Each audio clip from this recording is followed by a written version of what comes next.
The afternoon sun was beginning to set as Andrew walked home from basketball practice. At 17, he was known around the neighborhood as the helpful kid, always ready with a smile and a helping hand. His mom had raised him that way, teaching him that kindness costs nothing but means everything. As Andrew turned onto Maple Street, he noticed an elderly woman struggling with several grocery bags at the bottom of her porch steps. She was small, probably in her late 70s, with silver hair pulled back in a neat bun. Her face was pinched with effort as she tried to manage all the bags at once. "Need some help with those, ma'am?" Andrew called out, keeping a respectful distance. The woman, Mrs. Patterson, jumped slightly at his voice. She'd only moved to the neighborhood 3 weeks ago after her husband passed away. The city felt different from the small town she'd lived in for 50 years. More diverse, less familiar.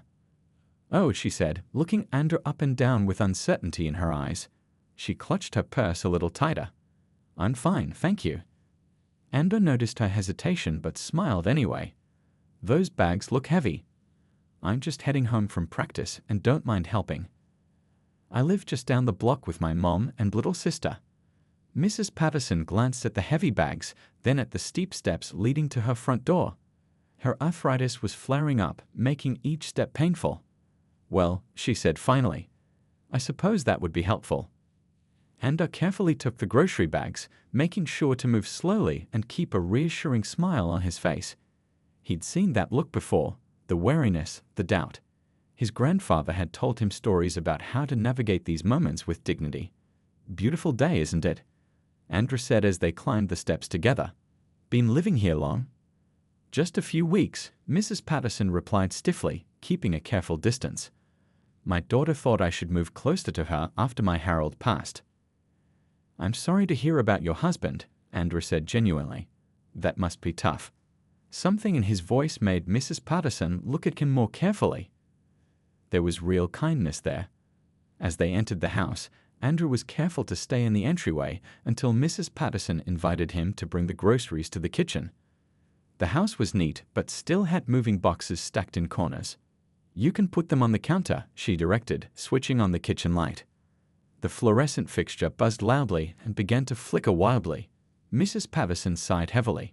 "That thing's been acting up since I moved in," she said. "My Harold used to take care of all these things."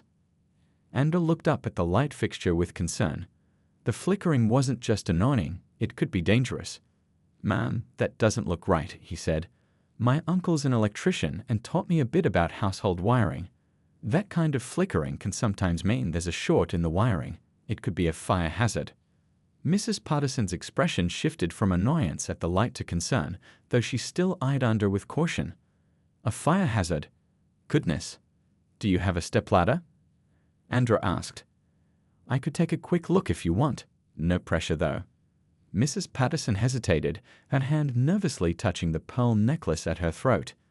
She studied the young man standing in her kitchen, his kind eyes, his respectful posture, the school logo on his gym bag. "Are you sure you know what you're doing?" she asked. Andrew nodded. "Yes, ma'am. My uncle made sure of it. Said every man should know basic home repairs." He pulled out his phone. "I can call my mom if you want to speak with her first." That offer seemed to reassure Mrs. Patterson a little. After a moment's thought, she walked to the hallway closet and pulled out a small stepladder. "The light's been giving me headaches anyway," she said, still not entirely comfortable but willing to accept the help she clearly needed. Neither of them knew that this simple interaction, a flickering light and an offer of help, would lead to events that would change both their lives in ways they never expected. Andrew climbed the stepladder carefully, while Mrs. Patterson watched from a safe distance, her arms crossed tightly over her chest.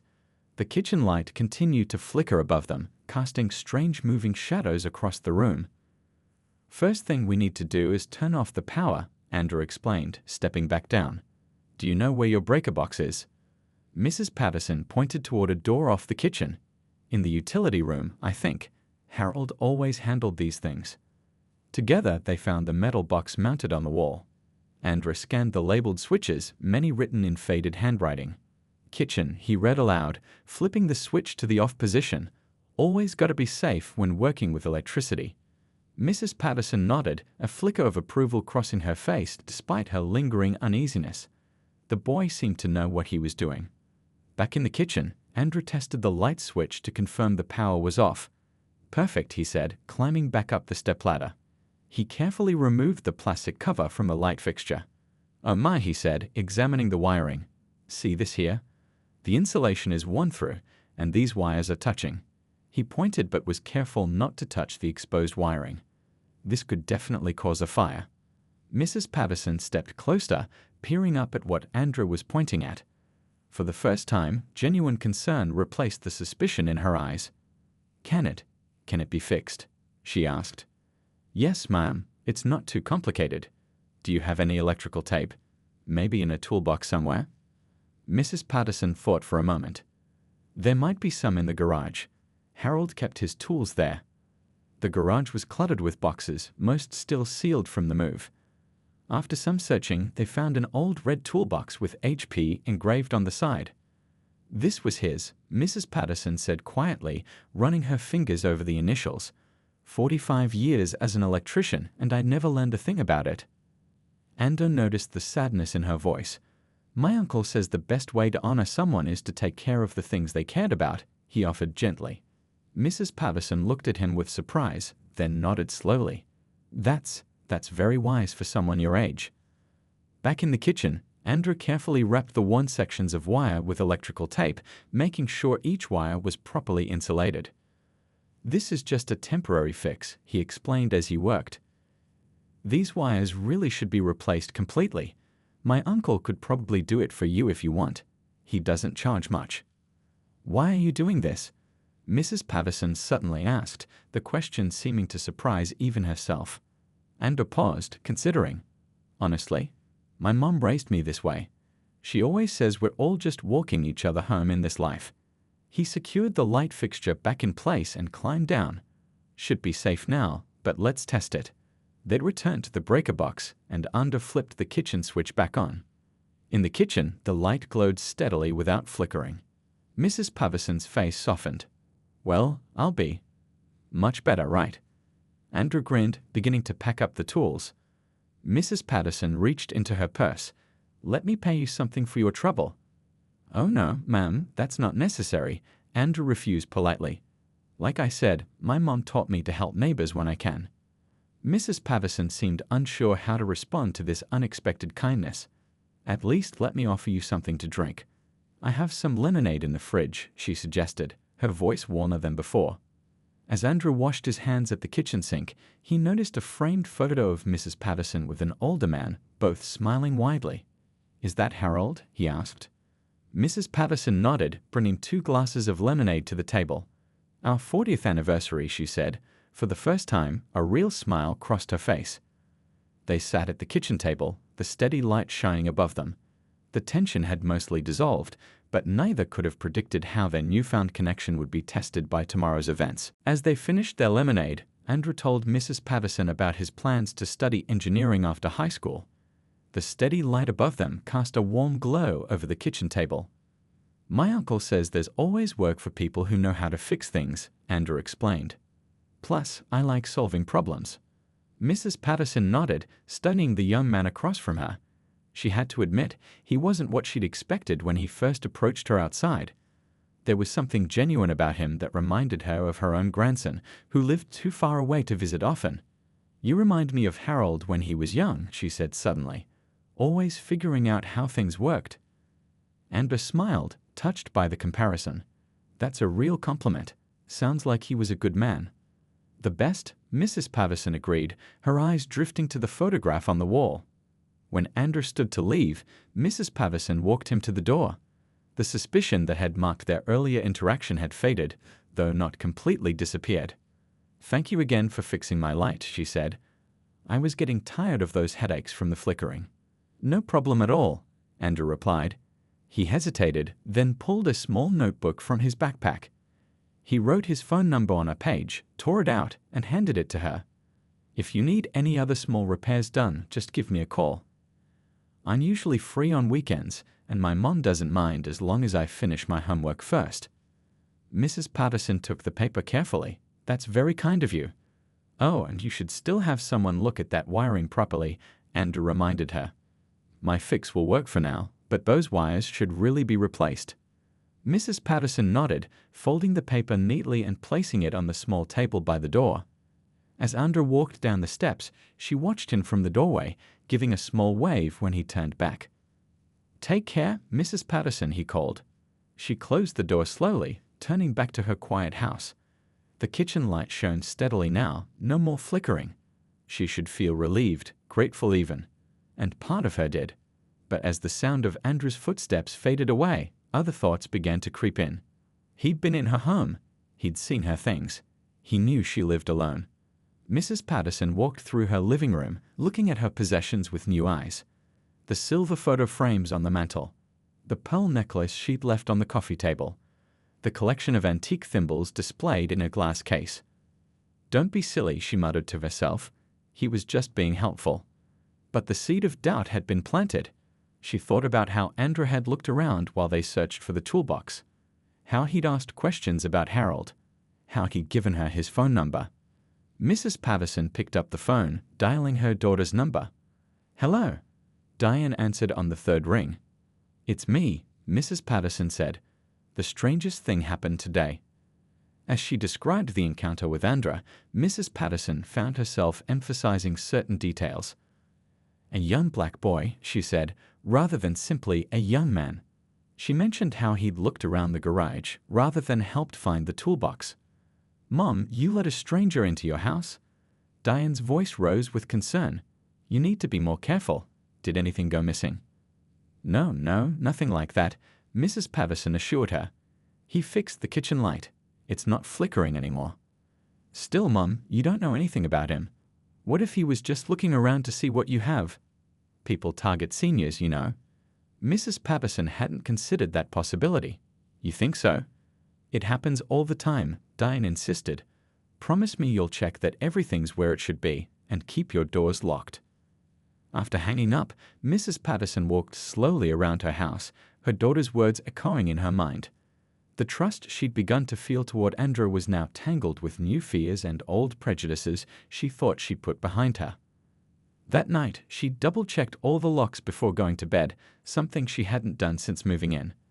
The paper with Andrew's phone number remained on the table by the door, but now she looked at it differently, not as a kind offer of help, but as something potentially threatening. Mrs. Patterson slept fitfully that night.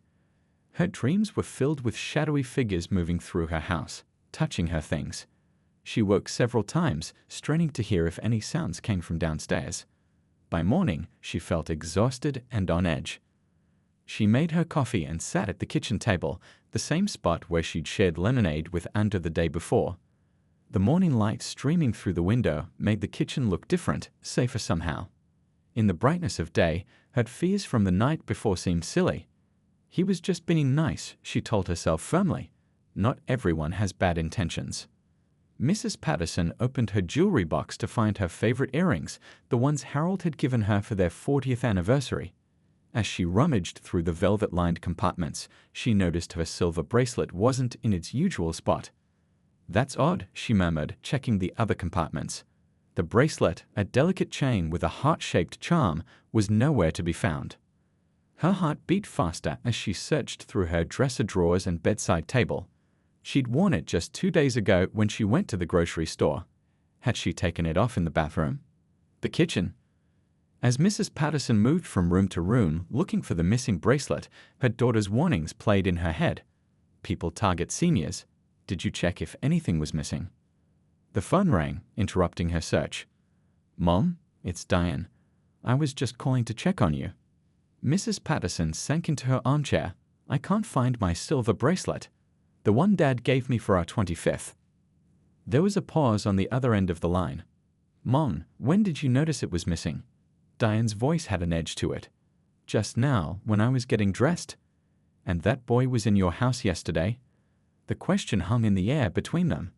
Mrs. Patterson felt a sinking feeling in her stomach. "You don't think?" "I meant no, Mom. But it's quite a coincidence, isn't it? You let a stranger into your house, and the next day something valuable is missing." "He was just helping with the light," Mrs. Patterson said weakly, but doubt had already taken root. "Did he go anywhere else in the house?" Diane pressed. Mrs. Patterson fought back. Well, we went to the garage to find the toolbox, and he used the bathroom before he left, which is right next to your bedroom, Diane pointed out. He could have easily slipped in there while you weren't looking. Mrs. Patterson remembered how Andrew had looked around the house, how he'd asked about Harold, how he'd seemed interested in their lives. Had that all been an act? A way to gain her trust? What should I do? She asked her daughter. You should call the police, Diane said firmly. Report the missing bracelet. Tell them about the boy who was in your house. But what if he didn't take it? What if I just misplaced it? Then no harm done. But if he did take it, Mom, he might come back for more. Or try the same thing with other elderly people in the neighborhood. The thought sent a chill through Mrs. Patterson. She thought of Mrs. Greenwood next door, who lived alone and used a walker. What if Andrew targeted her next? I suppose you're right, Mrs. Patterson said slowly. Better safe than sorry. After hanging up, she sat for a long time, the phone heavy in her lap. The kitchen light that Andrew had fixed glowed steadily above her. She remembered his smile, his respectful manner, his refusal to take payment. Had it all been fake? A performance designed to gain her trust? Or was she letting old fears and prejudices cloud her judgment? Mrs. Patterson walked to the small table by the front door where Andrew's phone number still lay. She picked it up, reading the neatly written digits. He'd seemed so genuine, so helpful. But the bracelet was definitely missing, and he had been in her house. With trembling fingers, Mrs. Patterson picked up the phone again and dialed a different number. Police department, non-emergency line. How can I help you? She took a deep breath. I'd like to report a theft. Outside, the sun continued to shine on the quiet neighborhood street where Andrew was just waking up, completely unaware of the storm that was about to break over his life. Officer Reynolds sat across from Mrs. Patterson at her kitchen table, notebook open, pen poised. His partner, Officer Chen, stood by the doorway, observing silently. So tell me exactly what happened, Officer Reynolds said, his voice professional but kind. He'd handled many cases involving elderly residents and knew how vulnerable they often felt. Mrs. Patterson's hands twisted nervously in her lap. Now that the police were actually here, in her kitchen, she felt a flutter of doubt. But the bracelet was still missing, and Diane had been so certain. Yesterday afternoon, a young man helped me carry my groceries, she began. He noticed my kitchen light flickering and offered to fix it. Officer Reynolds nodded, writing in his notebook. And you let him into your home. Put that way, it sounded foolish. Mrs. Patterson flushed slightly.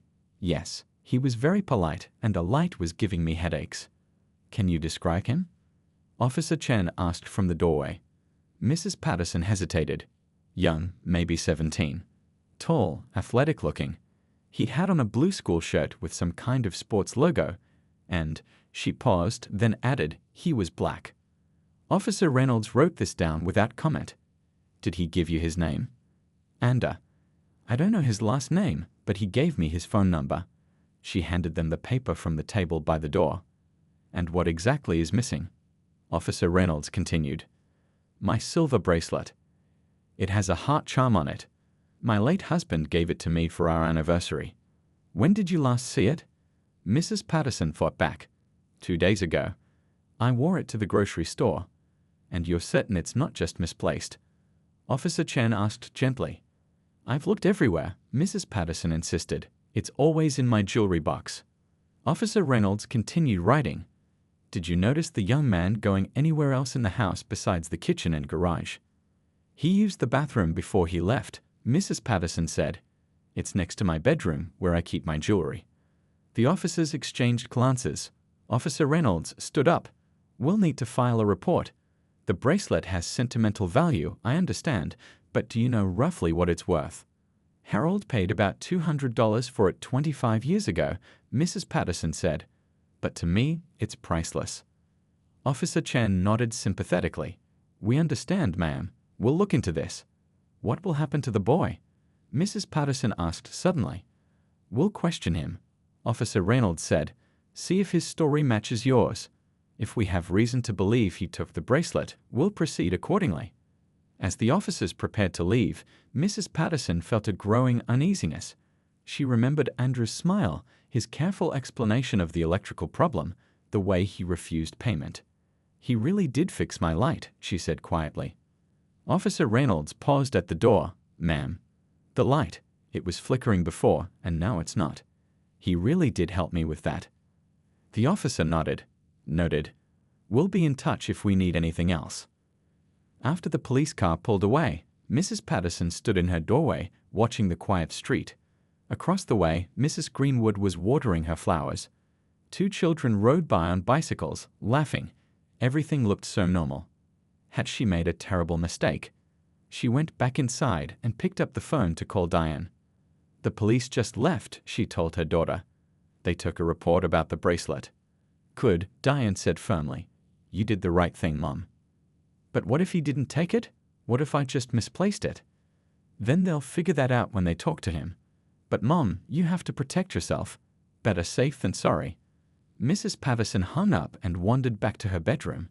She opened the jewelry box again, as if the bracelet might magically reappear. The empty spot where it should have been seemed to accuse her. Outside, a few streets away, 2 police officers were pulling up in front of Andrew's house, about to shatter the peaceful afternoon of a boy whose only crime had been an act of kindness. Andrew walked home from school, backpack heavy with textbooks. Basketball practice had been cancelled, so he was heading home earlier than usual. His mind was on the physics test tomorrow. He'd need to study all evening to be ready. He was so lost in thought that he didn't notice the police car parked near his house until he was almost at his driveway. His step faltered as he saw 2 officers standing on his front porch, talking to his mother. Mrs. Taylor saw her son approaching and her worried expression deepened. Andrew, she called, waving him over. As Andrew walked up the path to his home, a knot formed in his stomach. His mother looked scared, and that scared him. Andrew, Officer Reynolds said, turning to face him. We'd like to ask you some questions about your visit to Mrs. Patterson's house yesterday. Andrew blinked in surprise. Mrs. Patterson, the lady with the flickering light? Is she okay? Officer Chen watched his reaction carefully. Mrs. Patterson has reported a silver bracelet missing from her home. She says you were there yesterday afternoon. The words hit Andrew like a punch to the gut. Missing? Wait, she thinks I took it. His mother stepped closer to him, a hand on his shoulder. My son doesn't steal, she said firmly. He was raised better than that. We're just following up on a report, ma'am, Officer Reynolds said.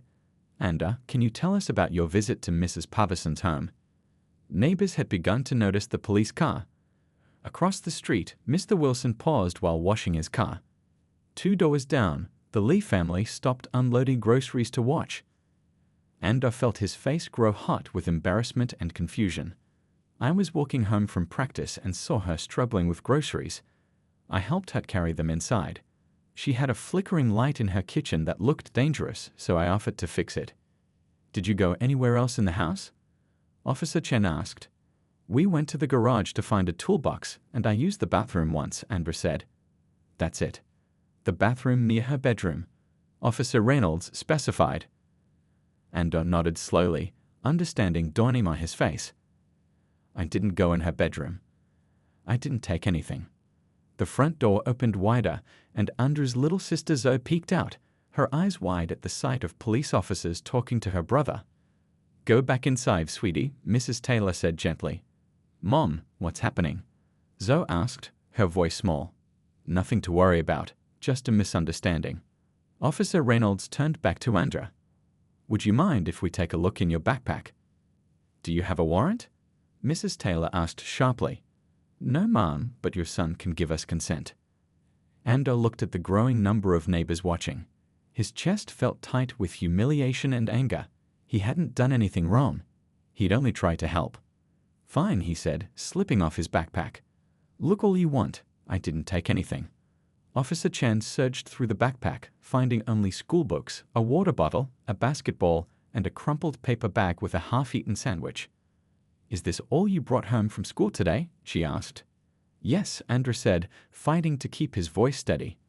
By now, Andrew's father had arrived home from work, hurrying up the driveway with concern etched on his face. What's going on here? Mr. Taylor demanded, moving to stand beside his wife and son. As Officer Reynolds explained the situation, Mr. Taylor's expression darkened. My son helps people. That's how we raised him. He doesn't steal.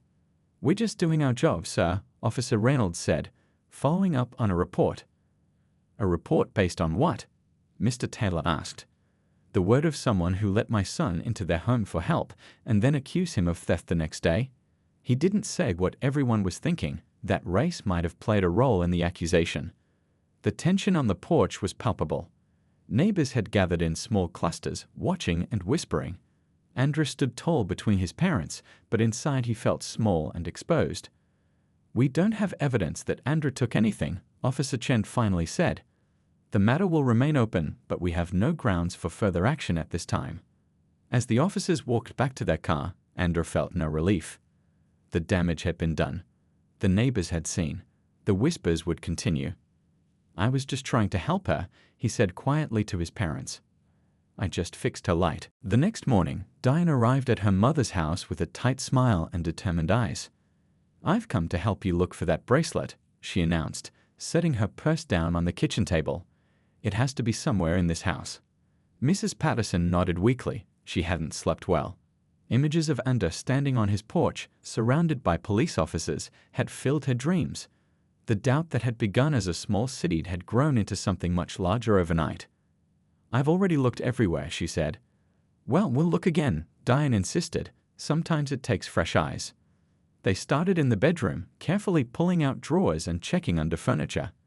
They moved to the bathroom, searching through cabinets and behind the toilet. Nothing. "Let's check the living room," Diane suggested. As they methodically searched the house, Mrs. Patterson told her daughter about the police visit to Andrew's home. "The neighbors were all watching," she said quietly. "His little sister came out. She couldn't have been more than 10. Diane paused in her searching. "Mom, you did what you had to do. If he took it." "But what if he didn't?" Mrs. Patterson interrupted. "What if I accused an innocent boy?" "A boy who only helped me." Diane had no answer for that. They continued searching in silence. When they reached the dresser in the living room, Diane moved it slightly to check behind it. Something caught the light on the floor. "Wait," she said, bending down. "I see something." She reached into the narrow space between the dresser and the wall, her fingers closing around a thin chain. When she pulled it out, the silver bracelet dangled from her hand, the heart charm catching the light. Mrs. Patterson stared at it, her hand covering her mouth. "Oh my God," she whispered. "It must have fallen back there," Diane said, placing the bracelet in her mother's trembling hand. "See, mystery solved." But it wasn't that simple. Mrs. Patterson sank into her armchair, clutching the bracelet. "I accused that boy of stealing," she said, her voice breaking. "I called the police on him. Everyone in the neighborhood saw." Diane sat beside her mother, no longer looking triumphant. "You didn't know." "But I assumed," Mrs. Patterson said. "I assumed he took it because he was—" She couldn't finish the sentence, ashamed of her own thoughts. The two women sat in silence for a long moment. "I need to make this right," Mrs. Patterson finally said. An hour later, she stood nervously on the Taylor's front porch, a small cake in her hands. It had taken all her courage to walk the 3 blocks to their house. Diane had offered to drive her, but Mrs. Patterson knew this was something she needed to do alone. She rang the doorbell, heart pounding. Mrs. Taylor opened the door, her expression changing from neutral to cool when she recognized her visitor. "Mrs. Patterson," she said stiffly. "I've come to apologize," Mrs. Patterson said quickly. "To all of you, but especially to Andrew. I was wrong. So terribly wrong." Mrs. Taylor studied the older woman's face for a moment, then stepped back. "Come in." The Taylor family sat in their living room, listening as Mrs. Patterson explained about finding the bracelet behind the dresser. Andrew sat between his parents, his face serious but not angry. "I jumped to conclusions," Mrs. Patterson admitted, looking directly at Andrew. "I let old fears and prejudices cloud my judgment. What you did was a kindness, and I repaid it with suspicion. I am deeply sorry." Mr. Taylor nodded slowly. "Thank you for coming to apologize in person." That took courage. "It was the least I could do," Mrs. Patterson said. "I've already called the police to tell them the bracelet was found and that you had nothing to do with it." She turned to Andrew. "But I know that doesn't undo the damage." Andrew was quiet for a moment. "The hardest part," he finally said, "was knowing I did everything right. I was respectful. I was helpful. I was honest. And none of that mattered. His words hit Mrs. Patterson like a physical blow. "You're right," she said softly. "And that's something I have to live with. I can't change what happened, but I promise to do better." Mrs. Taylor reached for her son's hand. "We appreciate your apology, Mrs. Patterson. It means a lot that you came in person." As Mrs. Patterson prepared to leave, Andrew walked her to the door. "The light's still working okay?" he asked quietly. Mrs. Patterson felt tears spring to her eyes at this simple kindness after everything that had happened. "Yes," she managed to say, "it works perfectly." "Good," Andrew nodded. "That's good. It wasn't forgiveness, not yet. But it was a start."